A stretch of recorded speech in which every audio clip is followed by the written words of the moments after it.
네, 안녕하세요. 미국 주식 멘탈 케어하기 멘탈이 전부다의 철영입니다. 네, 크리스마스 이브입니다. 오늘은 연휴를 맞아 핵심만 짧게 얘기하도록 하겠습니다. 크리스마스 이브에 투자자들은 시장을 따뜻하게 데펴놓고 쉬러 가셨습니다. 마지막에 나온 약간의 변동성은 연휴 직전에 빠져나간 투자자들의 흔적입니다만 원래 연휴 전에는 이런 모습이 많이 나오기 때문에 크게 신경 쓸 부분은 아니고요. 나스닥이 최근 가장 크게 반등했는데요. 단 3일 만에 거의 4% 상승했습니다. 이로써 연내에 다시 16,000 스닥을 노려볼 수 있는 건가 하는 기대를 갖게 해줬고요. 특히 오미크론 변이에 대한 공포가 많이 완화된 게 시장에는 긍정적이었습니다. 우선 오미크론 변이가 가장 활발한 영국에서 델타에 비해 입원율이 현저하게 낮다는 게 발표되면서 오미크론이 전염성은 강하지만 치명률은 낮다는 것이 공식적으로 확인이 되었고요. 또한 화이자에 이어 머크의 경구용 치료제도 긴급 승인을 받았는데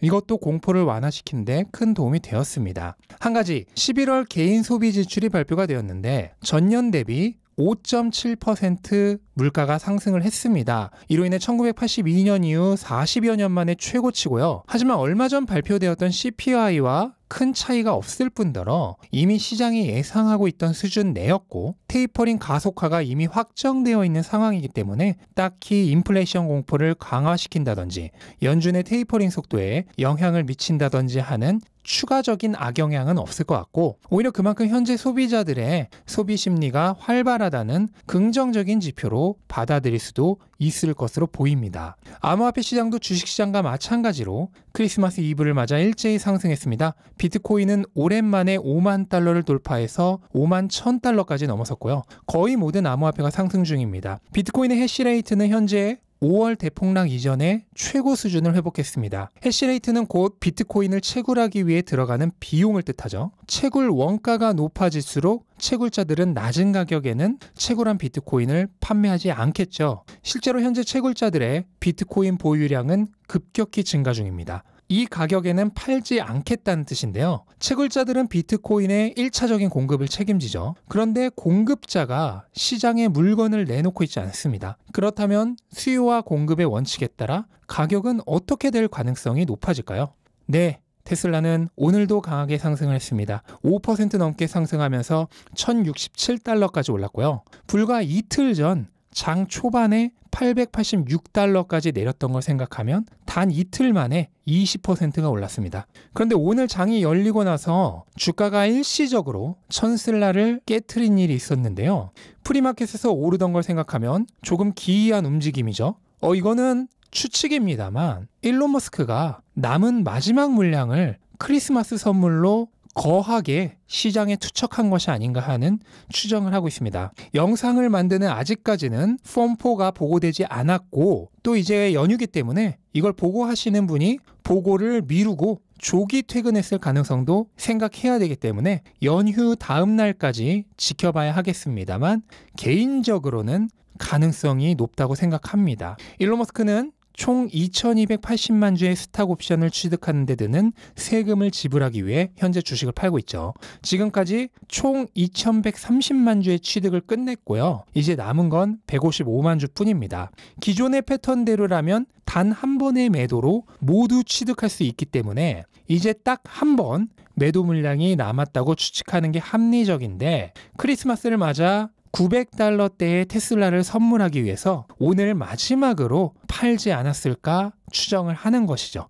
어찌되었든 일론 머스크의 매도는 사실상 거의 종료가 되었기 때문에 이제 테슬라의 주가를 억지로 짓누르던 거의 주가 조작에 가까웠던 매도는 이제 사라졌습니다. 그렇다면 하방으로 찍어 누르던 압력이 완전히 풀렸기 때문에 강한 상승 동력이 작용할 것으로 예상이 되고요. 제가 어제 트로이 테슬라의 4분기 인도량 예측치를 살짝 전해드렸는데 오늘 트위터에 현재 판매에 아무런 이슈가 없고 4분기 인도량은 매우 좋을 것이다라고 거의 선언에 가까운 표명을 했는데요. 이 정도까지 자신 있게 얘기하는 거는 저도 거의 처음 봅니다. 그만큼 4분기 인도량이 매우 높을 것으로 예상이 되고 올해 90만 대 인도량 달성은 거의 확실시 되는 것 같습니다. 그렇다면 내년 150만 대 인도량도 매우 쉽게 달성 가능할 것으로 보입니다. 현재 프리먼트 공장은 60만 대 생산이 가능하고 상하이도 거의 70만 대 가까운 생산 능력을 가지고 있다고 하는데, 보수적으로 잡아서 프리먼트와 비슷한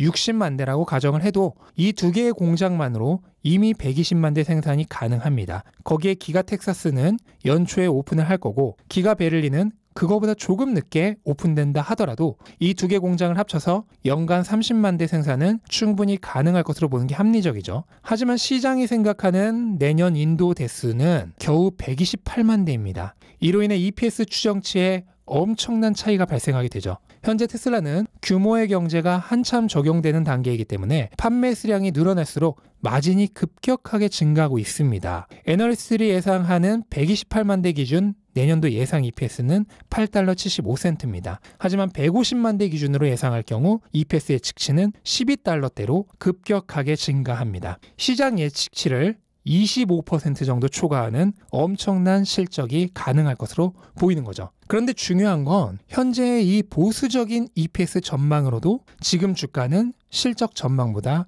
훨씬 뒤처져 있다는 겁니다. 주가와 기업 가치는 산책하는 주인과 강아지의 관계와 같다고 했죠. 주가는 가끔은 주인을 앞서기도 하고 가끔은 뒤처지기도 하지만 결국 주인에게서 멀리 벗어나지 못하고 언젠가는 만나게 됩니다. 그런데 지금 테슬라의 주가는 기업 가치에 한참 뒤처져 있습니다. 근데 그 강아지가 지금 주인이 던져준 떡밥에 정신이 팔려서 주인이 요만큼만 앞서가고 있다고 착각을 하고 있습니다. 하지만 내년이 돼서 정신을 차리고 보니 주인이 실제로는 저 멀리까지 앞서가고 있다는 것을 뒤늦게 깨닫는다면 결국 뛰어서 쫓아갈 수밖에 없습니다. 당연히 이걸 늦게 알게 된 사람들이 그제서야 황급히 테슬라에 올라타려고 뛰어들겠지만 뒤늦게 뛰어든 사람에게 돈 벌 기회는 없죠. 설사 돈을 벌었다고 하더라도 그런 식으로 유행하는 자산만 쫓아다니면서 투자하는 사람들은 늘 고점만 쫓아다닐 수밖에 없습니다. 자기가 사고 나서 10%, 20% 더 오르면 팔고 나서 익절했다, 수익 실현했어요 이러면서 좋아하죠.